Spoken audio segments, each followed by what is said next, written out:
Dr.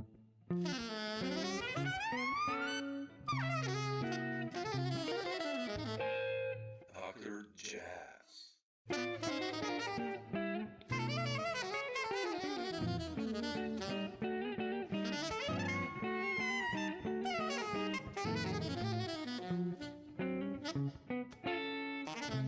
But Mitchell, you know, I've listened to your music for such a long time, and you're on some of my favorite records. And you know, I wanted to ask you first start this talk with you as a band leader. What's happening on that department? Hold on 1 second. I just Sure. switched your speakers again. It's got really loud. Is that okay? Yeah, super. Do you hear echo when you? No, I'm fine. Okay, good. Okay, so question back. Here we are. What happened to me as a band leader? Yeah, in the last few years. I mean, like, I think the last one I heard was Puzzle, but maybe I'm way behind. Puzzle, yeah. I haven't really put out anything new, truthfully. How come? I don't know. I kind of got busy doing a few other things. I keep waiting for that dose of inspiration to come. Okay. And it's still, while I'm waiting, I have other things going on. So yeah, but you like it playing. I feel like I'm the role of a band leader. I mean, like. Oh yeah, absolutely. I mean, I play a lot around town. I've been doing gigs pretty frequently in LA as a band leader, and yeah, I just haven't recorded anything new. But you keep writing music, like original stuff, and I'm writing. I'm writing a different thing.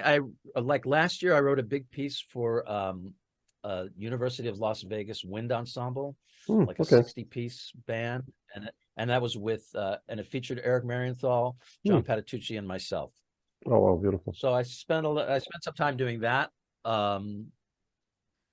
And it's called The Three Falcons. Probably it's being mixed right now. It should come out. Fantastic. I don't know how, but and I've been writing and producing for some other people and working on some stuff. I write for some TV stuff, and I've been teaching a lot at this school in Pasadena. I'm looking at you, which doesn't. I should be looking there. That's cool. I'll get it. You know what? If I move you there, then I will look at you where the camera is. Oh yeah, there we go. The professional. Okay. Barely professional. Where are you? I'm in Slovenia, Europe. Slovenia. Wow. Yeah. Okay. You ever played here? Like former Yugoslavia, maybe? I don't think. Maybe not. Not really. Oh wow. Okay. Interesting. I don't know. One of the few places I haven't been. Wow. Okay. Cool. Yeah, we're like south of Austria, like 2 hours. I live like 2 hours south of Vienna, so it's quite a good location between Budapest and Venice and Vienna, kind of to get the perspective where I am. But yeah, Cool. Yeah, I mean, speaking of Puzzle, you know, I always loved your writing, and that's why I'm asking this. You know, you know. I love the titles always also like the King and the Haircut. And I listened to that today. Like I love that one with Victor and the guys. And but one thing regarding you being a band leader, how did you decide to you know found your own label and start your own label? And what was the business there? How come you made that move a few years ago? I mean, at a certain point, it just became easy. You know. It's easy to record. It's easy to do stuff without. You don't really need funding at times, just because I had kind of everything. So, you know, why not wipe out the other men? Yeah, the middlemen. So it was just easy. Yeah. But you know, you're on the West Coast now, but you grew up on the East Coast, right? Yes, you were born in New York, like. Born in New York, yeah. What Brooklyn. Was like? Yeah, I mean, I love it. I have the Spurs on now, but okay. All right, I won't hold you. I don't care. You know what? The truth is, I care nothing about any sports at all. Okay, good.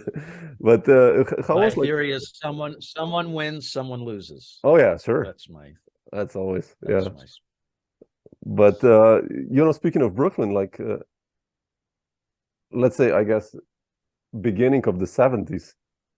Or like, what was that trigger for you for jazz? I mean, like, you know, New York was blooming back then, and like music-wise.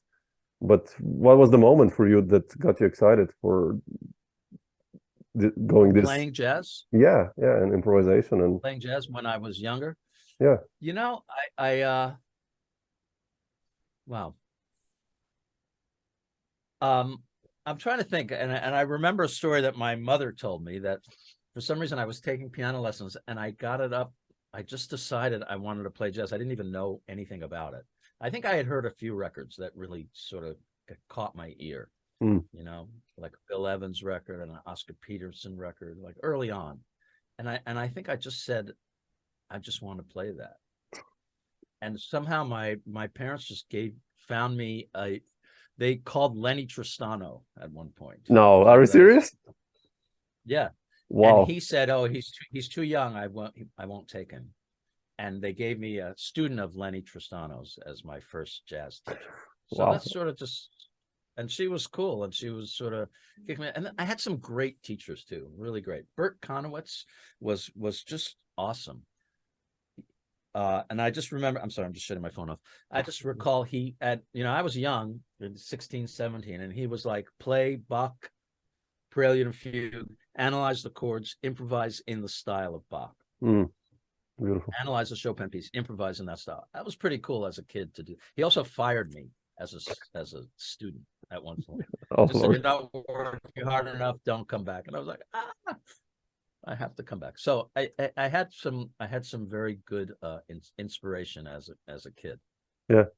And started working early on too, as in playing jazz as a kid. So, really? Yeah. When were the first gigs you actually did? Like I guess restaurant gigs or something, or I played with like no, I played in this big band that was organized by sort of a local. Richie DeRosa was a friend of mine. And I guess my teacher knew this guy who had a jazz band that was half teachers, and then his son, the horn section was all teachers out in Long Island, and the rhythm section was his son and me, and the rhythm section was like 16, and the band was 30s, 40s. Oh, okay. So that was sort of my first exposure, and then Richie DeRosa got the gig with Jerry Mulligan and pulled me into that one. So I started down that path. How old were you when you joined? And then New York was just so. Jerry Mulligan was probably 22, something like that, maybe. Okay. Wow. That's heavy. Maybe 23. Hard to remember. Yeah, sure. Around that time, but and New York there was so much jazz going on in New York, and there was a big like jam sessions and stuff, and you could go out every night and hear amazing music. Yeah. So. What about the Loft scene? Did you ever take part of the Loft scene, or not really? I didn't. I wouldn't say I took part in the Loft scene, but I mean, I had friends that were living in lofts and would have jam sessions. So I guess, is that the Loft scene? I don't know. But, I mean, if you played like on those sessions and stuff. Yeah. The thing was that you would go there and there would be 20 sax players all playing 30 choruses on impressions all the or things something. You want. Yeah, impressions, right? So you get kind of good at least comping for those people. So but wow. it was a vibrant time in New York City for jazz back then. Yeah. But you mentioned Jerry, and how was the first gig with him? You remember? Like, I mean, the first gigs I played were with a big band with Jerry. Oh yeah, exactly. Yeah. He actually, there was a Grammy-winning record, "Walk on the Water." Yeah, I know that one. Yeah, I had a composition on that one, and I mean, he was great. And then I started playing in a small band with him too, with a quartet. Yeah, it's beautiful. Yeah. And hey, I remember playing Carnegie Hall with him with Mel Torme. So, wow, that was cool being a youngster doing that. But did you go to Europe also with him for the first time, or like? Yeah. Yeah, I guess so. Yeah. Well, how was that like? I mean, there were still like 6 zillion currencies here and borders and everything. Like, right. How was the first experience? I can't remember the one thing I do remember is he took me to Italy, and we stayed at his wife's, had this amazing house. This town was called Arezzo, Yeah, sure. And we were just like rehearsing and doing stuff there. And then I actually recorded a CD of his music and my music that he produced way back in the day. And the tapes were missing. That's another thing. Now it's all coming back. And his wife found the tapes and sent them to me. So then I put that out. It was called, I don't even remember what it's called. Really? Lost and Found. Lost and Found. Oh, I have to find that. I don't know this one. Okay. Yeah. Wow. Look for it. Wow. Okay. Cool. And how long did you stay with Jerry? I probably stayed with Jerry 2 or 3 years in the different capacities. And I've read then at the same time, or you played with Stan Getz also, or was that like after, or like how did? No, I think that was just after. Oh, that was just after.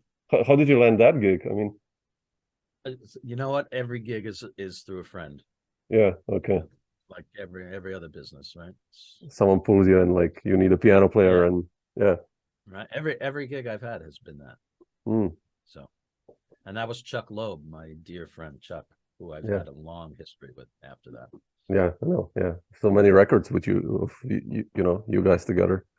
It's incredible. Yeah, but in the midst of this Jerry and Stan Getz thing, you all of a sudden also started working as a band leader, and I mean, but as a solo pianist, right? Like I have that life at Newport. I had a solo career for some reason. How did that begin, actually? I mean, you're Italian journalist, Franco Faenza. I remember his name, and I don't know. I haven't talked to him in years and years. I'm not sure if he's with us anymore, but he just arranged for me to get a couple gigs playing solo piano in Italy. Really? And and then some recordings ensued from that with an Italian label, and interesting time. Yeah, funny. You practice a lot when you have a solo piano gig. Oh yeah, sure. I mean, the tradition of going back to, I don't know, Jelly and Art Tatum and all those guys, with incredible heritage of solo piano. Yeah. It's like for me, it's like solo guitar. It's so scary, like sitting, Joe Pasquier and many other guys. Like, yeah, man, that's not safe. So the piano is even scarier, I think. But yeah, but one of the questions for me is also like, how come you decided to move to LA? Like, since you were actually playing with New York guys and becoming part of the what? I was also that things that you might not know. I was very active working in the New York studio scene, playing like jingles, TV commercials and stuff. With the people I played with, it was an amazing experience. And I was also one of the first guys to really embrace playing synthesizers. Yeah, sure. Yeah, sure. Yeah. I was really busy. You were very popular if you could play and had some gear. But I would play every day. It would be like Steve Gadd, Marcus Miller, Don Grolnick, Will Lee, Hiram Bullock. That was the bands every day. Wow. And great singers, people singing those jingles were Phoebe Snow, Michael Bolton, Patty Austin. That was crazy. And you don't know that these people are busy behind the scenes selling, but it was great. It was great for me. But that scene sort of changed and dried up as home studios start. All of a sudden you didn't have to go to the big studios. You could do it people were doing it out of their houses. And I had met Pat Williams, the composer, who offered me like a record deal in LA and said, I'll get you some studio work if you come out here. So I gave it a try and I really liked it. That was the impetus. How did you get into the synthesizers, actually? When was you remember the first one that you bought, or why you bought it, actually? Yeah, I think I bought like the Yamaha DX7. I don't know, wow. I might have had something before it. No, DX7. I don't know. It was just, as a keyboard player, I loved that stuff.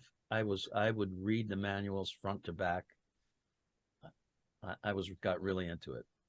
Yeah, I remember. I mean, when I see my records or that I have you on, I think you were probably one of the first guys that really started exploring this. I mean, in the 80s, I guess. Like, I have you on so many records. Like, no, thanks. And the sound. Yeah, no, it was fun.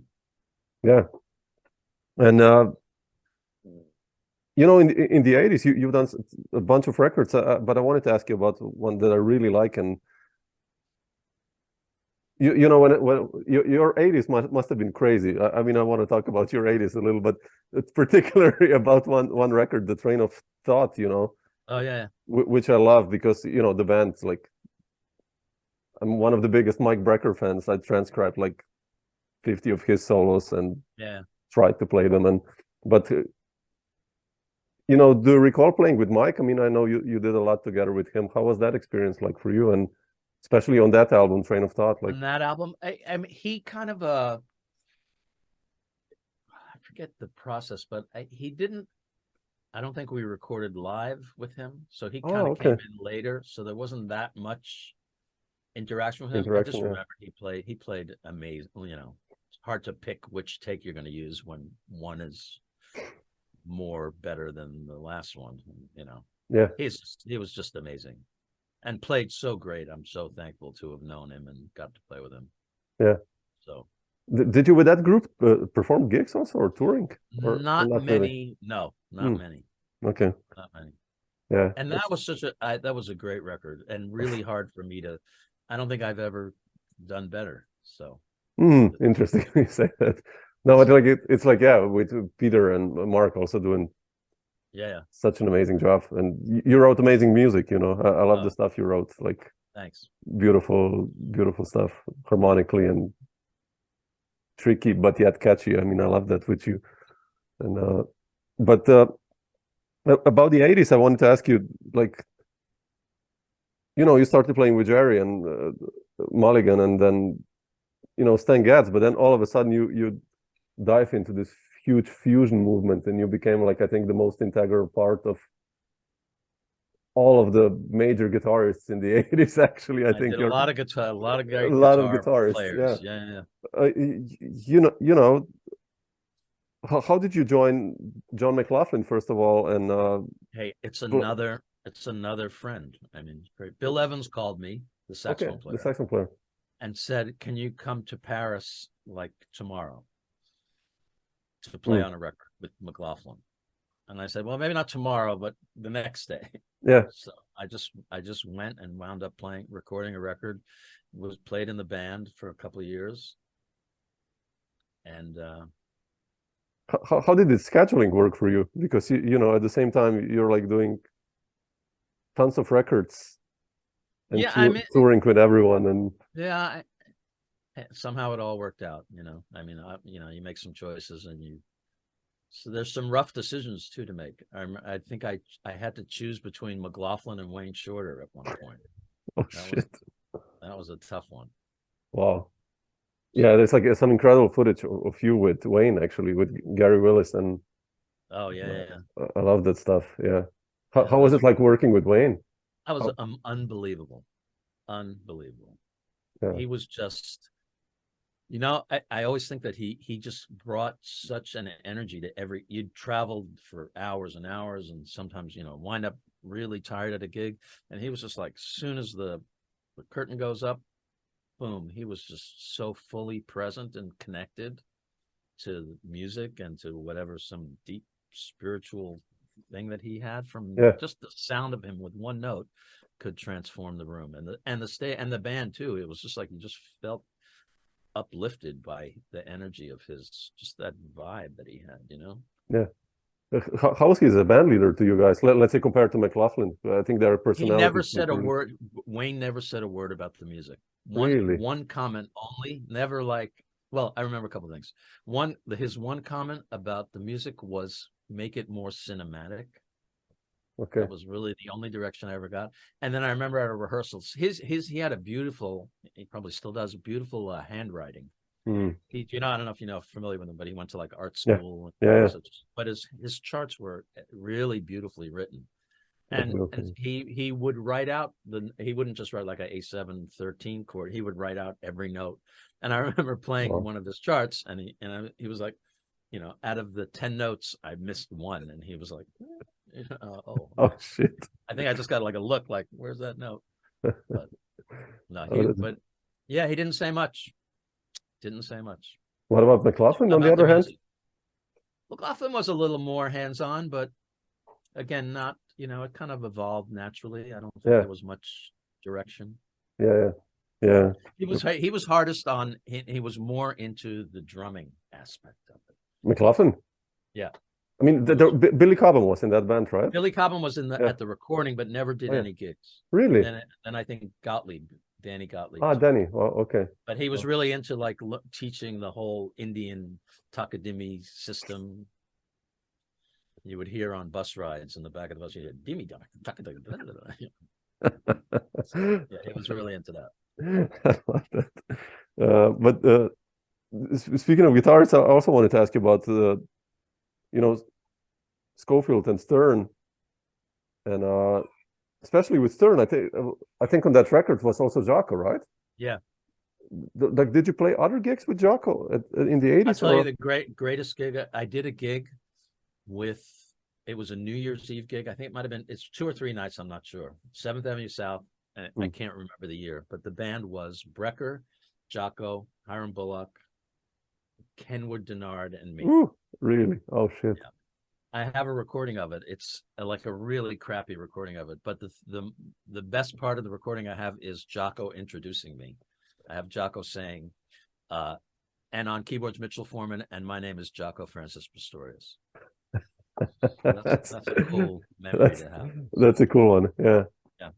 Yeah. Like, what about Scofield? Like, your introduction to Sco? I mean, I just knew him around town. Yeah. I guess we played a little bit on, I don't even know what I did. I didn't do many gigs with him. Okay. But I think before that record, we played like a couple gigs somewhere as like a rehearsal. And that was when I think it was the beginning of kind of Dennis Chambers. No one knew who Dennis Chambers was.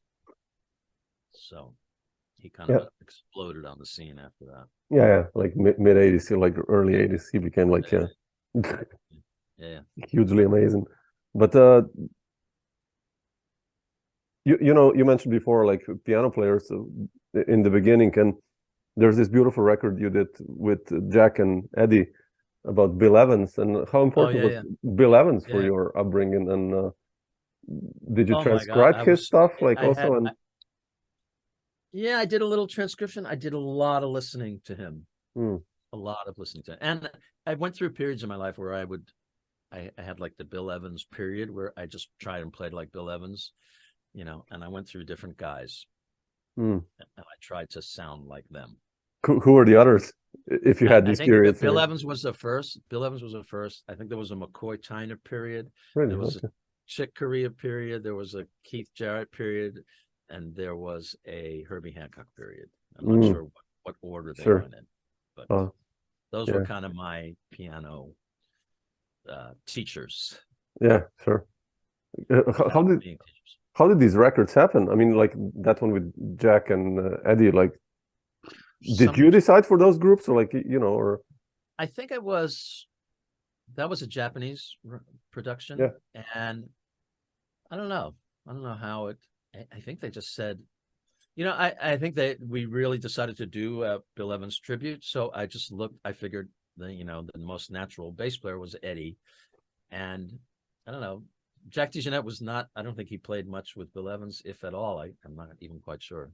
So I don't know how that came about. But yeah, it's beautiful. Yeah, to hear you with Jack. I mean, that's a nice one. Yeah, that's cool. Yeah, but you mentioned also Chuck and Metro. I think became like one of the most influential bands also in the fusion world. And that you guys made, like, how was your relationship musical with Chuck? And when did you guys meet? Actually, I mean, I'm really curious. I've known Chuck forever. We met, I don't know how, but it was like come to a jam session in Brooklyn, Park Slope. Oh, okay. I think that was the first time I met him, and we became like really, really close friends, like from the get-go. Yeah. So what was that magic that you guys had? I mean, when I listen to you guys playing together, you know what? I think part of it was, musical, and part of it was we would laugh a lot. He was really funny. He's very, very intelligent, really funny. Yeah. There's a thing, I should send you this thing. There's a thing that I say we did it together, but it's mostly him. And it was like a lexicon of Pro Tools like they're Italian sounding Pro Tools were. I forget what it was, but it's really funny. Anyway, he was super funny, and he was really kind and really he always had a vision of like the overall view of a project or even a gig. He just had a real producer's eye and ear for what the shape of a and I think that was really good for me to witness, because I got like really into like the little small details, and he was big picture. So I think the combination of the two of us together kind of perfectly. It kind of worked somehow. Yeah. How did Wolfgang Hafner come into the equation? Like, because the rest of the guys are kind of Wolfgang was due to how do we meet we did our first records for this German record company, Lipstick, Joachim Becker, and Joachim knew Wolf. He said, "Hey, I think there's a young drummer that you should check out." Who's actually 10 years exactly younger than Chuck, born on the same day. Really? Oh wow. Yeah. Wow. Yeah. And but how do we meet Wolfgang? How do we meet Joachim? That's a good question. Joachim did produce my first record. The life at Newport, no. No, that was a Japanese company. Handmade was that? Okay. That wasn't my first record. First record after Train of Thought, maybe. Oh shit. Oh. Handmade was maybe, Joachim, and I don't know how I met Joachim. I got no idea. Crazy. But he was influential in the Metro. He sort of pushed the whole Metro concept. Yeah. And then Will Lee also came in, and Will, I guess you met in the sessions in the 80s, right? Will Lee, we all knew in New York. From sessions and just hanging out.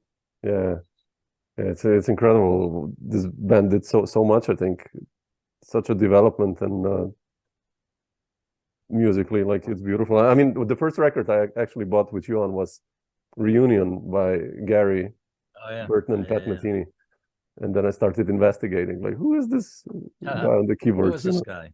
Yeah, exactly. Then you start, like, checking everyone out. But otherwise, I wanted to ask you about you playing like really complex music also. And I know you've done a lot of stuff, let's say with Virgil Donati also, who writes incredible, complicated stuff. Like, how do you deal with those charts, let's say, or like in general, like to I've Virgil stuff is ridiculously hard and tricky, and and hard to make it sound. I mean, the goal is to make it sound easy, but not always easy to do. I've been a really good sight reader of music, always from the beginning. And I spent so many years doing studio work where that helps. It was rewarded and encouraged. So not encouraged, the word I mean, but enhanced just by practice, So that makes it easier, I think I could always. I just had a good, I could see it and see how it lined up, kind of mathematically, and just could translate it. Not perfect. There were some guys that I'm not the best. I was better too, but I'm really good at it. There's some guys in LA on the LA studio scene that are ridiculous. Guys that do some of those big movies, you can throw anything at them and they're like, one take, perfect. I'm not quite there yet. Oh, come on. I've read once, like, Vinnie Colaiuta, like, he said, like, you had to do first take, right? Everything in the 80s, almost like first or second take, like this jingle stuff. Yeah. Were there some like really bad experiences, or like when doing this with jingle work? Like when in the recordings, like that it went wrong, or like. Never. I can't remember any. And you know what? It got to the point too where it was like you're saying first. There were some companies you work for where it was they sometimes would book you for an hour. The first 55 minutes was joke telling, and like joke, and then play. See you later. but that was that was a big part of it too, was, how well you got along with everyone. And, it was a very socially interactive scene. Yeah. And that was really fun. Yeah, no, I did this talk with Randy Brecker, and he was like, he said, was kidding, but like we made like 10 records in a week, then 100 jingles, and we played gigs every evening and everything. So it's just like crazy stuff. I mean, with your generation of players in New York, like who you mentioned, I mean, that's incredible. Yeah, what you guys did. But if you compare it now, like work-wise, in the 80s, I mean, it's hard to compare. It's like different people have their home studios and everything, but yeah, I mean, my life is totally different now, but I'm not complaining. It's very full, and I enjoy everything I do. I've seriously been teaching a lot at this Los Angeles College of Music in Pasadena. It's interesting. It's a lot. Some days it's like it's a little too much. Teaching. Yeah. But I enjoy it, and then I play a lot of gigs at night. I'm finishing up a degree, which is crazy. Wow. I went to Manhattan School of Music, and I never quite finished something, and I'm thinking maybe to get a master's. So I'm taking I wrote this piece for University of Las Vegas, and through some people I met, they've sort of hooked me up a little bit to finish my degree there. Wow. So I'm like full-time student as well. Oh my God. That's bizarre. Full-time student, full-time I have like 3 lives going on at the same time. So yeah. But what's for you on the schedule for the upcoming year? I mean, like gig-wise and record-wise or project? I play at the Baked Potato, this club in LA. I'm playing sure. in a week. I play there all the time. Really? Okay. I'm playing Sunday, and I'm playing the next week. There's been weeks where I played 5 nights there. I just doing some little local gigs. I just did a gig with Kevin Axt, who was on Puztle. Yeah. We played piano and bass. We played at a piano store in Oakland called Piedmont Piano. Played on a beautiful, what was it? A 9-foot concert grand Fazioli. Such a great piano. It was beautiful. Yeah. And every week's a new adventure. And I will get back to recording a new record. It's just been, I think maybe with the whole pandemic thing, I think for me, you sort of pull back. I pulled back a little bit. You kind of examine where you're at. Yeah, reflect on what's important and where you're headed, and Yeah. So what about touring? Slow down. And coming to Europe? I mean, do you have plans to coming to Europe or? Not really. Okay. Not really. I'm kind of like not that interested in it right now. Much touring. Yeah. You've done a lot. My latest obsession is I've been learning kite surfing, which is really okay. That's fun. Kicking my butt. I'm going to Mexico in 2 weeks. Okay. That's it's 3 weeks, but that's cool. Yeah, I don't know. Right now, at least, touring is not a high priority. Yeah. That's fantastic. Cool. Great, Mitchell.